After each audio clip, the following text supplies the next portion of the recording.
here are the notes for the back side of the Law of Sines work notes, 6.5, part 2 if you will.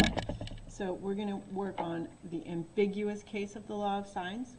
So this occurs when you're given two sides and the angle not between them. It's possible that the answer, the solution, could be more than one triangle. So for example, if you have sine of 0.567, we might have more than one possible angle. So let's remind ourselves of how that works.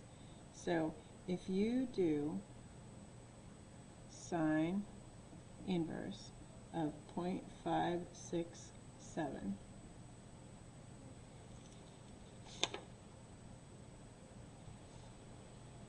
and you type it into your calculator, it turns out that the angle in degrees is 34.5 degrees. Or, so remember our unit circle, so 34.5 degrees would be in quadrant 1. And where else is the sine positive? So cosine sine, so over here, where this angle, this reference angle would be 34.5 degrees. Therefore, there's another angle, this one, that also has the same sine value. Please excuse the interruption. And that angle would be 180 minus the 34.5, and that would be 145.5 degrees. So sine of an angle sometimes has, well, always actually, has more than one possible angle. Okay, so if I want to solve this triangle, so you do not have to draw it to find the solution, but just this one time, let's set it up. So if I set up a triangle like this, I don't know exactly how they meet, and I label this as angle A, my 35-degree angle. Then side A is opposite it, so this that I know is side over here. I don't know how it's here, so this would be side C. Let's start this and use the fact that I know side A and B and try to find angle B, which has to be opposite, so I don't know exactly what this is, but it's going to be opposite side B. Set this up. So using the law of sines, sine of A over side A equals sine of angle B over side B. So that would be sine of 35 degrees over A, which is 6, is equal to sine of B, which we don't know, over side B, which is 8. If I multiply by 8, I get 8 over 6 times the sine of 35 is equal to sine of B.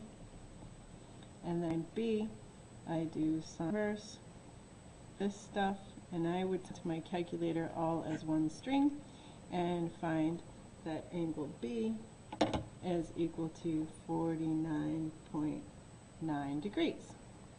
Okay, so this is definitely going to be, I'm writing first, triangle, not a triangle, that's the first triangle. Definitely going to be solutions. So I'm going to finish this in a minute, but I'm going to go over here first and say maybe there's a second triangle. Okay, so what angle B also gives me the same sine value as this one? So I don't need to know what the value is, I just need to remember, just like the previous example here, that if I have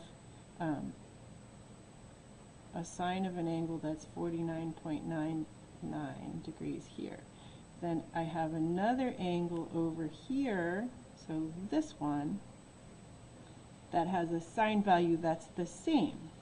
So my angle B could also be, so 180 minus the same reference angle, which would be 49.9.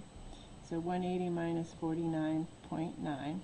So my angle B could also be 130.1 degrees.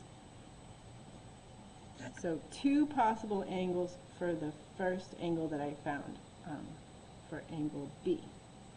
So now I'm going to finish this one and then I'll finish that one. So now that I have B, so notice I have angle A, angle B, side A, side B. So now I just need to find the information about C. So to find angle C, I'm going to use the fact that the angles in a triangle add up to 180 degrees. So I'm going to subtract side B.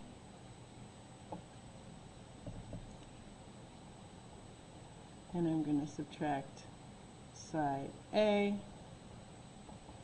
And so angle C turns out to be 95.1 degrees. Okay, so now I have all 3 angles and I have 2 of the sides, and now I just need to use the law of sines again to find the third side.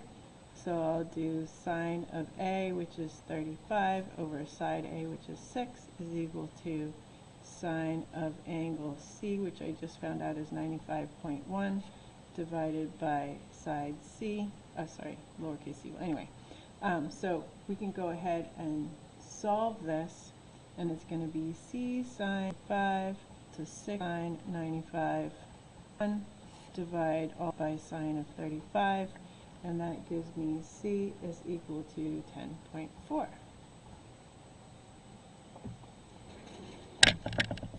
So I'm going to quickly highlight all of the values that are my solution. So here I have side C, here I have angle B, here I have, let's see, I already had angle A. Where's angle C? I wrote it down somewhere.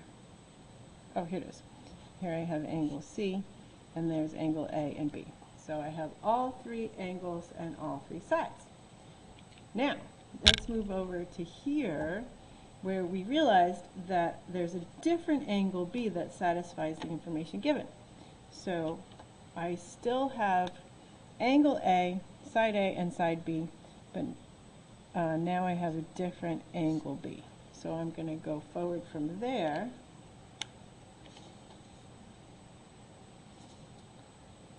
So let's start by finding angle C. So angle C is going to be 180 minus 130.1 minus angle A, which is 35. And it turned out angle C is 14.9 degrees. So now I have angle C. So I have all 3 angles, and I have 2 of the sides, so now I just have to find side C. So sine of A is 35, divided by side A, which is 6, is equal to sine of 14.9, divided by sine of C, which we don't. So C sine 35 is equal to 6 sine 14.9, those are angles, divide by sine of 35, and angle side C is equal to 2.7. So now I have the missing side. So notice all of these sets of facts for both of these triangles satisfy the information that was given. Now I want to clarify that this only happens when you have 2 sides and the angle not between them. So clarify here. So I had an angle A, and I had sides A and B. So if I drew that in my diagram, angle A is opposite it, so B is next to it one way or the other. So it's side C that I don't know. If I knew side C, side B, and angle A, I would not have 2 cases. All right, now let's look at another quick example. I'm going to do this one faster and see what happens. Sometimes there's only one triangle. So a similar example. So let's suppose that I have angle C is 64 degrees, side C is 10 feet, and side A is 8 feet. So side C is opposite, so side A is going to be adjacent to angle C, so it's possible that I could have two triangles, so I'm going to check. So let's set it up. So if I do sine of angle C divided by side C and set it equal to sine of angle A, which I don't know, over side A, which is 8 feet, and I multiply, so that would give me 8 sine 64 over 10 equals sine A. So I'm going to take sine inverse of both sides, so I can type it all into my calculator in one string. And my calculator tells me that angle A is 46.0 degrees. Okay, so that's good. Now, we can finish it from there, but I'm going to stop because I just want to illustrate what happens when it works out slightly different. So this will be my first triangle. Now let's check if there's a second triangle. So my angle A could also be 180 minus 46.0, so that's 46. So that gives me angle A is equal to 134 degrees.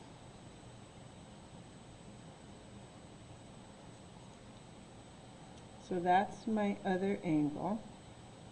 And now let's see what happens when I try to find the third angle, angle C.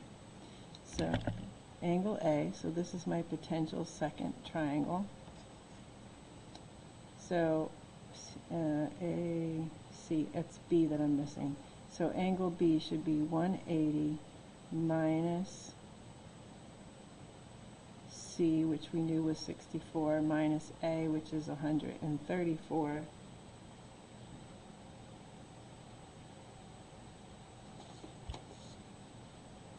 Which gives me negative 18 degrees. Clearly that doesn't work, so there is not a second triangle.